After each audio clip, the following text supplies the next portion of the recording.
جہاں تک یہ صورت کی جو ہے فضائل و فوائد کا تعلق ہے، ایک اس کا فائدہ یہ ہے کہ اگر درد شقیقہ یعنی آدھے سر کا درد، عام طور پہ مائیگرین بہت ہوتا ہے لوگوں کو، تو اگر درد شقیقہ یا ویسے انسان کے سر میں درد ہے تو یہ شہادت کی انگلی کو اس ماتھے کے اوپر یوں پھیرتے رہیں، ماتھے پہ پھیرتے رہیں اور سورۃ تکاثر پڑھتے رہیں۔ اچھا بس چند بار انسان پڑھ پائے گا اور اس کے بعد اس کے سر پہ پھونک دیں تو اس کا درد ختم ہو جائے گا۔ اچھا ماشاء اللہ۔ خود بھی کر سکتا ہے انسان، اپنی شادی کی انگلی کو بھی پھیرتا رہے اور سورۃ تکاثر پڑھتا رہے، تو وہ ایک دو دفعہ ہی سورۃ تکاثر پڑھے گا تو اللہ تبارک و تعالیٰ اس کے سر کے درد کو شفا دے دیں گے۔ اچھا یہ بہت زبردست فائدہ ہے اس کا۔ اور ایک فائدہ ہے کہ اگر کوئی حب مال کے مرض میں مبتلا ہے، مال کی محبت، حریص ہے، لالچی ہے، ہوتا ہے بعض دفعہ بچوں میں ہے، کسی اور میں ہے، تو انسان چاہتے ہے اس کی اصلاح ہو جائے، تو فجر کے بعد 3 مرتبہ اس سورت کی تلاوت کر کے جب وہ اس کے اوپر دم کر دیں یا دم کر کے پانی اس کو پلا دیا کریں۔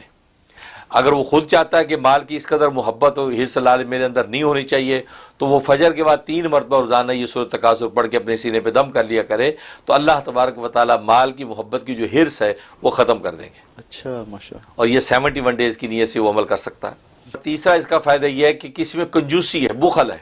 بہت کنجوس ہے، گویا کہ ضرورت کی جگہ پر بھی خرچ نہیں کرتا، اچھا ایسا کنجوس، تو اس کی کنجوسی کو اگر ختم کرنا چاہتے ہیں تو 21 مرتبہ فجر کے بعد اس کو تلاوت کیا جائے اور پڑھ کے پانی دم کر کے اس کو پلایا جائے، یا اس کے کھانے پینے پہ یا ناشتے میں دم کر کے دے دیا جائے۔ اچھا ہاں اگر کنجوس ہے، اور اگر وہ کنجوس خود چاہتا ہے یار میری بخل اور کنجوسی ختم ہو جائے، تو خود 21 مرتبہ پڑھ کے نماز فجر کی نماز کے بعد پڑھ کے اپنے اوپر دم کرے، پانی دم کر کے پی لیا کرے، اور 41 ڈیز یہ عمل کر لے، انشاءاللہ اللہ کی رحمت سے اس کے اندر سے بخل کا جو مرض ہے، ظاہر ہے کہ جو قابل مذمت ہے، لیکن ایک بخل قناعت کے معنی میں اگر ہے تو کوئی بات نہیں، لیکن ایسا بخل کہ ضرورت میں بھی خرچ نہیں کرتا، تو یہ بخیل تو ظاہر ہے کہ نہ شریعت کو دے گا نہ خدمت خلق میں دے گا، تو ایسے بخل کو دور کرنے کے لیے اس کو پڑھا جا سکتا ہے۔ اور ایک فائدہ بڑا زبردست ہے، وہ یہ کہ اگر مرحوم والدین کو خواب میں دیکھنا چاہتا ہے اور ملاقات کرنا چاہتا ہے، باتیں کرنا چاہتا ہے، اچھا یا عزیز و اقارب میں کوئی شخص ہے، کوئی اپنا کوئی محبوب پیارا دنیا سے گیا ہے، وہ اس سے ملاقات چاہتا ہے، تو سورۃ تکاثر میں بڑی اس میں تاثیر ہے۔ اچھا ہاں سونے سے پہلے جو ہے یہ شب جمعہ میں کرنا ہے، یعنی جمعے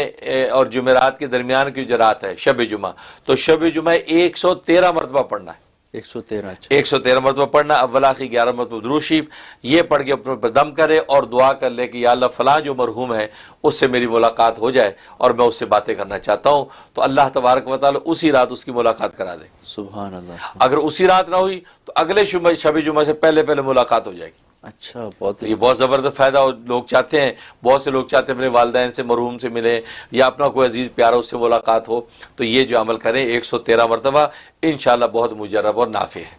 اگر آپ پر قرض ہے اور ایسا قرض ہے کہ اترنے کا نام نہیں لیتا، قرض دیتے جاتے ہیں چڑھتا جاتا ہے، دیتے جاتے ہیں چڑھتا جاتا ہے، اور عام طور پہ بینکوں کے قرض انسانوں پہ ایسے ہوتے ہیں کہ وہ ادھر پے کرتے رہو ادھر چڑھتا رہتا ہے، بلکہ کیپٹل تو پے بھی نہیں ہوتا، انٹرسٹ ہی پے ہوتا ہے، تو بندہ پھنسا ہی رہتا ہے، کرے کیا؟ اس کے لیے اس میں بڑی تاثیر ہے کہ فجر کی نماز کے بعد 3 مرتبہ روزانہ پڑھا کرے، اچھا روزانہ قرض کی نیت سے پڑھ لیا کرے، انشاءاللہ اللہ تبارک و تعالی 90 دن کی نیت سے عمل کرنا ہے، اللہ تبارک و تعالی 90 دن میں اس کا قرض ایسے انداز سے ادا کر دیں گے کہ کوئی ایک پائی بھی اس کے سر پہ نہیں ہوگی۔ اچھا تو کتنی دفعہ پڑھنا ہے 90 دن؟ 90 دن یہ 3 مرتبہ، بس صرف 3 مرتبہ ماشاءاللہ روزانہ فجر کے بعد 3 مرتبہ پڑھنا ہے اسی قرض کی ادائیگی کی نیت سے، ماشاءاللہ۔ اور 90 دن کر لے تو انشاءاللہ کیسے قرض ادا ہوگا کہ عقل حیران۔ اچھا مارگیجز وغیرہ سب؟ یہ بہت ایسی چیز ہوتی ہے، میں نے کہا نا وہ ایسا قرض اترتا ہی نہیں ہے، بالکل چڑھتا ہی رہتا ہے، تو یہ اس میں بڑی تاثیر ہے۔ تو یہ اس کے فضائل و فوائد ہیں، تو اگر انسان اس پہ عمل کرے تو اللہ تبارک و تعالی اس کو نفع کثیر عطا فرماتے ہیں۔